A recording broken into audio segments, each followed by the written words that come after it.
ছোট বা ই করে পাঠানো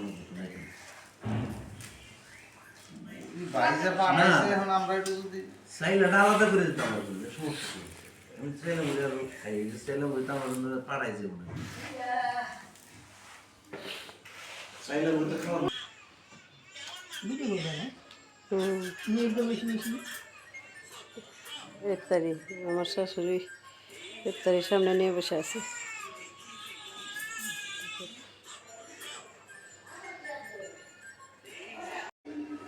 বন্ধুরা রান্না বান্না হয়ে গেছে, এখন আমরা সবাই খাওয়া দাওয়া করব। এই যে খুব সুস্বাদু হয়েছে মুরগির মাংস মুরগির মাংস আর খিচুড়ি। মুরগির মাংস খিচুড়ি ভুনা মাংস একদম। খুবই টেস্টের জিনিস, টেস্ট লাগারই কথা। হ্যাঁ এটা খুবই টেস্ট। আমাকে আপনারা বাসায় রান্না করে খাইবেন। অন্য হাটে পড়ছে তো এর জন্য আর ইয়ে হলো না। খুব মজা। আজকের মতো এই পর্যন্তই, ভালো থাকবেন। মাঝে সাথে